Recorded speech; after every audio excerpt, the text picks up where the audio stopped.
Alors bonjour, la capsule vidéo en fait a pour but de faire un rappel, en fait un court rappel sur ce qui a été vu en algèbre en première et deuxième secondaire et on va juste pousser une petite affaire de plus par la suite en lien avec surtout avec ce qu'on a vu dernièrement.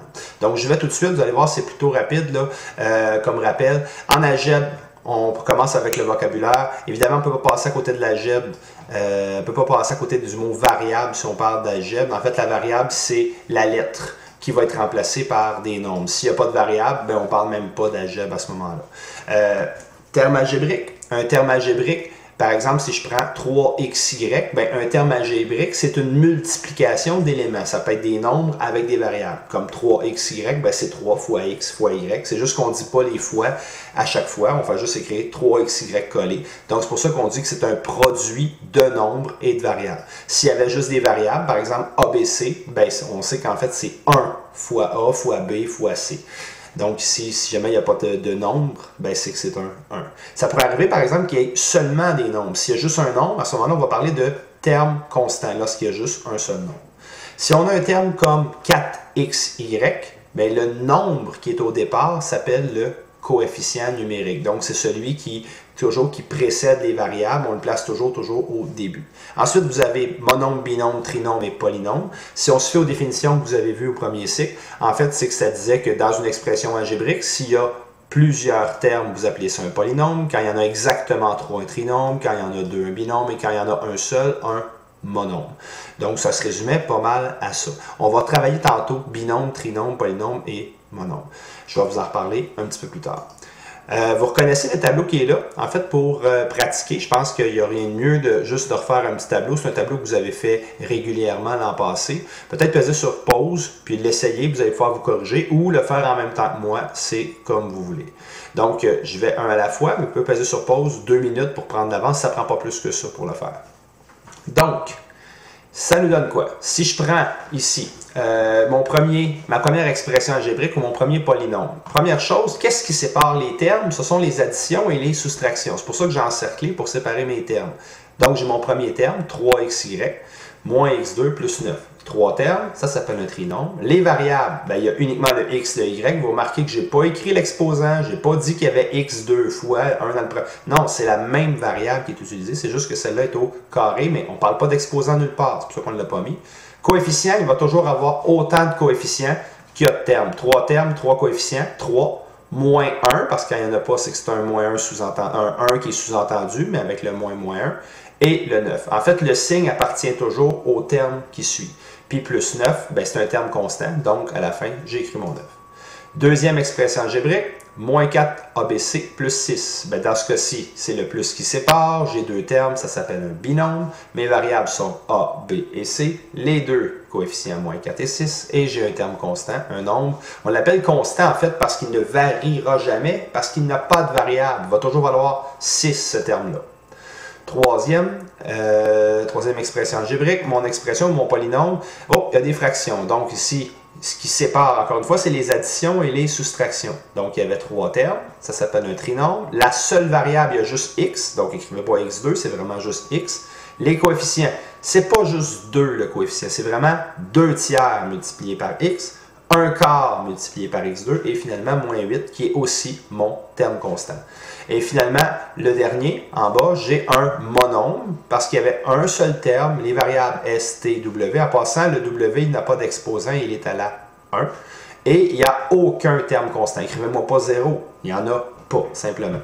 Une petite note importante au bas de la page. En fait, ce que ça dit, c'est que dans un terme algébrique, on en a vu plusieurs exemples, le coefficient numérique est toujours placé au début, donc 3xy. Là, vous ne verrez pas xy puis le 3 à la fin, à moins que ce soit un exposant, mais un coefficient est toujours au début. Et les lettres, les variables, en ordre alphabétique. Donc, coefficient au début, variable en ordre alphabétique. Alors ça, c'était pour le vocabulaire. C'est vraiment une revision.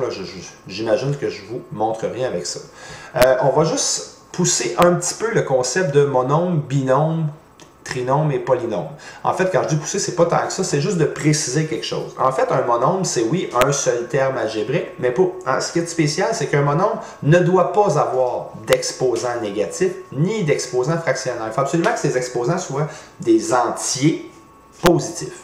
Donc, les exemples qui sont là, si on demande d'encercler, on vous dit encercle les bons monombres, bien, dans le fond, il y aurait 2, parce que 2 est un terme constant.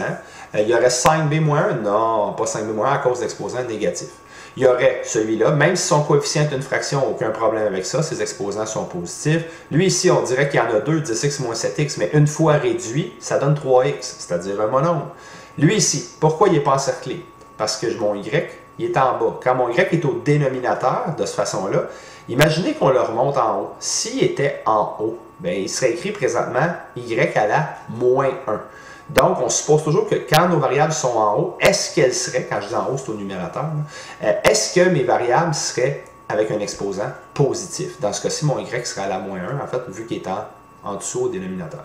Moins 7, il n'y a pas de problème. 10, x0, bien, x à la 0, ça fait 1, 10 fois 1, 10, il n'y a aucun problème. Et 8, 13e, c'est un terme fractionnaire, c'est tout, mais c'est un terme algébrique quand même. Binôme, même définition, mais il doit y avoir 2 termes, donc pas plus difficile. Donc lesquels fonctionnent, 5xy moins 4, pas de problème. 6x moins 8x me donne moins 2x plus 7. Moins 2x plus 7 ne sont pas des termes semblables. Je vous rappelle, termes semblables, on a vu ça l'année passée. Ce sont des termes qui ont les mêmes variables avec les mêmes exposants aux mêmes endroits, là.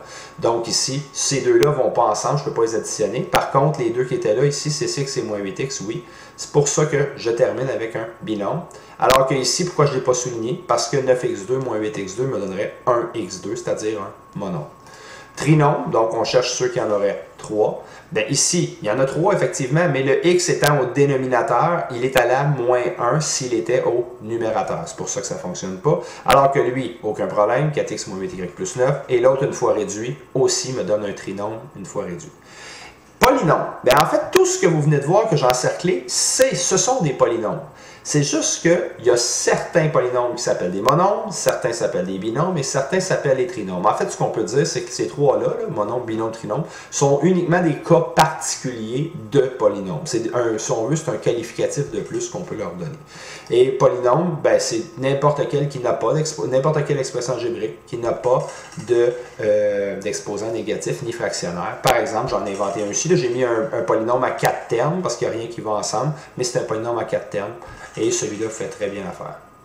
Donc, si on avance un petit peu, ça nous amène au degré. Degré, ce n'est pas un concept qui est très compliqué. En fait, le degré, c'est un concept qui a rapport avec les exposants, mais juste des variables. Si on commence avec un monombre, lorsqu'on a juste un monombre, c'est quoi le degré du monombre? Ben, c'est la somme des exposants des variables. Donc, on a simplement à additionner les exposants des variables. Par exemple, je me suis donné un exemple, 4x3, y2z. Ça, c'est un monombre. Si j'additionne ces exposants, 3 plus 2 plus le z à la 1, parce que le 1 il est sous-entendu, donc 3 plus 2 plus 1, ça fait 6. Ben, mon monombre est de degré 6. Ensuite, l'autre, par exemple, si j'avais 3 à la 2, ABC, je ne peux pas additionner 1, 1, 1, 2, parce que si je m'intéresse uniquement aux exposants des variables. Donc, dans ce cas-ci, qu'est-ce qu'on a? On a 1 plus 1 plus 1, ça serait de degré 3, parce que en fait, le 3 à la 2 donne 9, puis mes exposants des variables, 1, 1, 1, me donnent un degré de 3.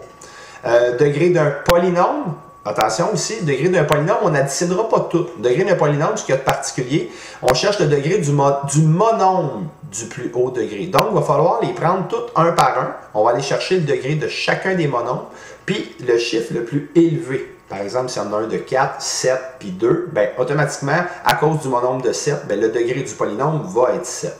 Donc, on cherche uniquement le plus élevé de la gang. Un exemple, donc j'ai mis l'exemple ici, un polynôme à 4 termes. Mon premier serait de degré 5, 3 plus 2. Mon deuxième terme est de degré 3, donc 4x3, j'ai un degré 3. Mon troisième terme, 1 plus 1, serait de degré 2. Et mon quatrième terme ici est de degré 0, il n'y a même pas de variable. Donc, si j'ai degré 5, 3, 2, 0, je n'additionne pas tout ça dans un polynôme. Le degré du polynôme, c'est vraiment celui qui était le plus haut. Donc, c'est celui-là qui m'indique que le degré du polynôme il est 5 à cause du plus élevé de la gamme. On a un autre exemple juste un petit peu plus bas avec un petit peu de vocabulaire. Donc, je vous montre celui-là avec le vocabulaire. Ici, on a le monombre, il est ici, là, donc c'est 1x1, y3. Donc, si je prends 1 x1, y3, ben on sait que celui-là, c'est 1 plus 3, il est de degré 4. On va aller ça à côté. Lui ici, moins 2, z2, il est juste de degré 2, sa variable est de degré 2. Et lui ici, moins 7, c'est de degré 0. Donc, au total, si j'ai 4, 2, 0, ben, nécessairement, le trinôme, il ne sera pas degré 6. On va prendre le chiffre le plus haut. De degré 4, c'est pas plus dur que ça. Le moins 1 et le 2, ce sont des chiffres qui commencent, des nombres qui commencent chacun des termes. On appelle ça des coefficients, donc un petit exercice de vocabulaire en passant. Et le moins 7 est un terme qui n'a pas de variable, ça s'appelle un terme constant. Donc, l'enquête là. On a des exemples. On vous dit parmi les expressions suivantes, lesquelles sont des polynômes. Si oui, indique s'il s'agit d'un monôme, binôme, trinôme. Donc, avec ce qu'on connaît maintenant comme définition, on est capable d'aller dire qu'est-ce qui est quoi là-dedans. Donc, je vous les présente. Vous pouvez passer sur pause aussi puis l'essayer, c'est comme vous voulez. Mais je vais vous les présenter. Je suis limité un petit peu dans mon temps de vidéo, c'est pour ça. Là, je pense que je vais couper puis je vais en faire un deuxième par la suite. Donc, ici, j'ai quoi? D'abord, le premier en partant, j'ai un binôme. Moins 3x plus 1, aucun problème. C'est un binôme. Le deuxième, il n'y a aucun problème dans celui-là. Il n'y a rien qui va ensemble. Ce sont tous des termes différents, lui à cause de son exposant, puis les autres ont des variables différentes. Donc, c'est un polynôme à 4 termes. Le prochain, il n'y a rien qui va ensemble encore. Je ne peux pas regrouper. Il n'y a pas de terme semblable. Trinôme. Ici, 4 racine de x. Ça, c'est 4x à la 1/2. On vient juste de le voir dans l'autre chapitre. Donc, exposant fractionnaire, c'est pas un monôme. C'est rien du tout. En fait, c'est une expression algébrique, mais elle ne s'appelle pas monôme. Ici, ça en est un vrai monôme. Le prochain trinôme, aucun problème avec lui. Ici, c'est le coefficient qui est 1/2, pas l'exposant, donc c'est un binôme. Ici, j'ai un exposant négatif, ça ne fonctionne pas. Un x au dénominateur, ça veut dire qu'il est à la moins 1 s'il était au numérateur, ça ne fonctionne pas non plus. J'ai un beau trinôme, rien de spécial, et un exposant fractionnaire dans ce cas-ci. C'est pour ça que ça ne fonctionne pas. On tourne la page, on s'en va à la page 15. Page 15, donc détermine le degré. Je vous laisserai une petite minute peut-être pour regarder ça. Ça se fait très très vite. Le degré des monômes. Vous pouvez peser sur pause aussi si vous voulez l'essayer. Donc si je prends le premier, on avait 4x c'est de degré 1, 8x3 de degré 3, moins 3y de degré 1. Le prochain, 8xy2, donc 1 plus 2 de degré 3, 2 et 2 degré 4, et finalement 11 va être de degré 0. Maintenant, si on va au polynôme, l'important c'est de prendre le chiffre le plus haut. On a 1 avec 0, réponse 1. On a 2 avec 1, réponse 2. Et le prochain, on a 5 avec 0. Le degré de celui-là va être un degré 5. De l'autre côté, j'ai 4, 3, 2. Donc 4, 3, 2, ça va être le degré 4 qui va l'emporter. Ici, j'ai 5, 2 parce que c'est 1 plus 1. Et 18, donc le gagnant va être de degré 5. Mon polynôme va être de degré 5. Et le prochain, on aurait tendance à penser que 1 et 1, ça ferait 2, moins 1 et 1 fait 0. Non, parce que dès que j'ai des exposants négatifs, c'est même pas un polynôme. Fait que si c'est pas un polynôme, on ne peut pas faire le degré du polynôme. C'est même pas un polynôme, c'est juste une expression algébrique. Donc réponse, ce n'est pas un polynôme à cause du 3x moins 1. Et on aurait pu dire aussi à cause du 4x moins 2, là. Donc il y a un exposant négatif. Alors, ça conclut la première vidéo pour les degrés ainsi que le vocabulaire algébrique.